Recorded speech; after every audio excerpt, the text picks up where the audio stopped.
Muy buenas tardes. A continuación vamos a hacer la presentación de la línea del tiempo de la educación inclusiva.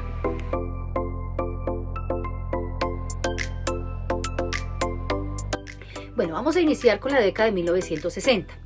En este año la UNESCO adopta la Convención contra la Discriminación en la Educación, el primer tratado legal que promueve la igualdad educativa. Aunque todavía no se hablaba de inclusión educativa como hoy la entendemos, este tratado presentó un avance clave dentro del movimiento de derechos civiles a nivel mundial. En países como Estados Unidos y Europa comenzaron a surgir leyes que prohibían la discriminación por raza, religión o clase social, también en educación. En Colombia en 1968 se crea el INSI y el INSOR para personas con discapacidad visual y auditiva, junto con la División Especial del Ministerio de Educación Nacional.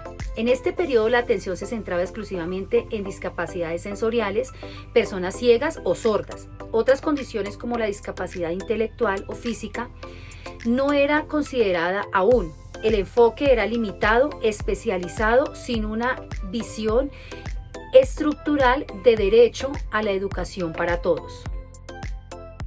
Bueno, ya en 1971 la ONU proclama la Declaración de los Derechos del Retrasado Mental, reconociendo que las personas con discapacidad intelectual deben tener los mismos derechos. En 1975 Estados Unidos promulga la Education for All Handicapped Children Act, que obliga a las escuelas públicas a garantizar el acceso y adoptar la educación para niños con discapacidad.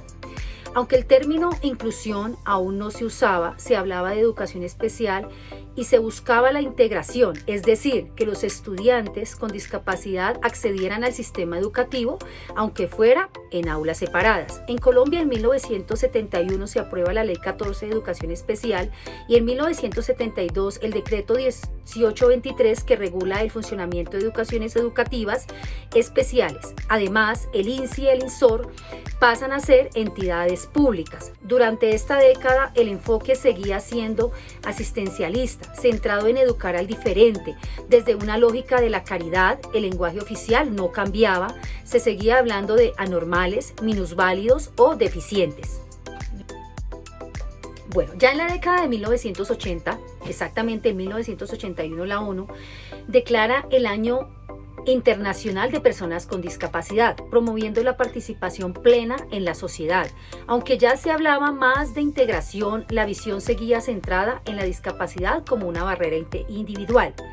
El enfoque consistía en adaptar a la persona al sistema escolar, no en transformar el sistema para todos. En Colombia, en 1984, se establece la Política Nacional de Educación Especial, impulsando innovaciones educativas y la definición de planes de estudios adaptados. En 1988, la Ley 24 incluye funciones específicas para la atención de poblaciones especiales dentro del Ministerio de Educación.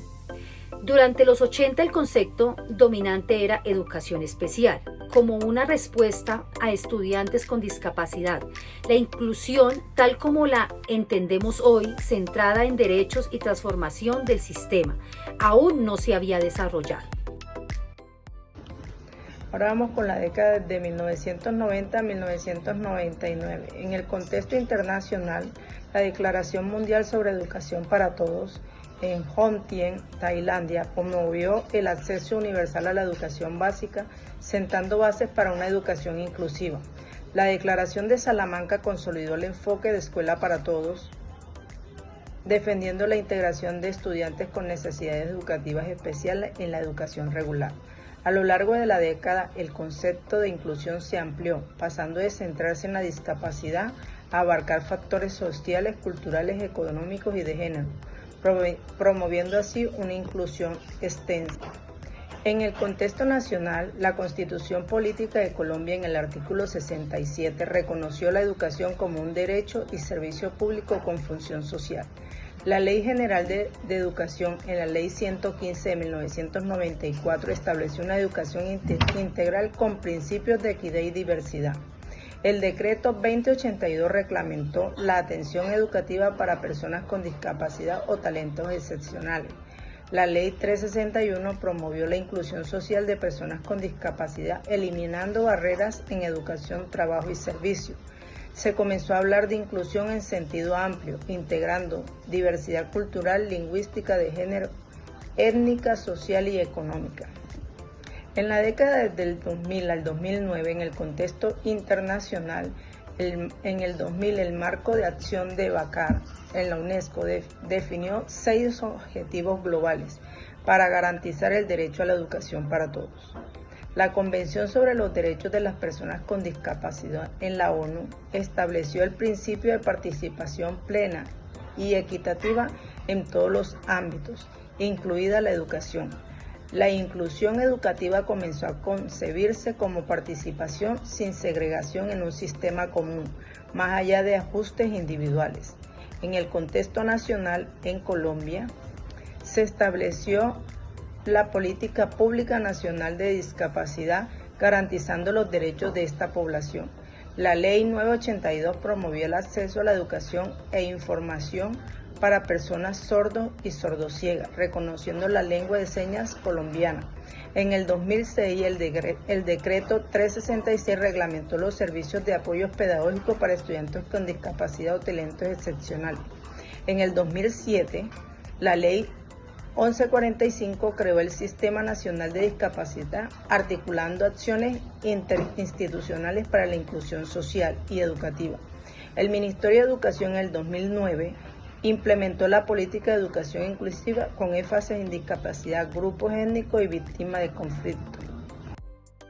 Ahora vamos a ver desde la década del 2010 hasta el 2019. Y si lo vemos desde el ámbito internacional, en el año 2015, la Agenda 2030 de las Naciones Unidas estableció los ODS, que son los Objetivos de Desarrollo Sostenible, siendo el ODS 4 la educación de calidad. Durante esta década, la inclusión educativa se consolida como un enfoque integral de justicia social, que reconoce que la exclusión en la escuela no depende solo de la discapacidad, sino de múltiples factores que afectan la equidad y la participación educativa. En 2014 al 2015 encontramos que el Ministerio de Educación Nacional de Colombia implementó el Índice de Inclusión. Este índice es una herramienta de autoevaluación que ayuda a las escuelas a analizar y mejorar su práctica educativa para promover una mayor inclusión. En el 2017 encontramos que se da el decreto 1421. En Colombia, este reguló la educación para personas con discapacidad. En 2018, el Ministerio de Educación Nacional publicó el documento de política Inclusión y Equidad.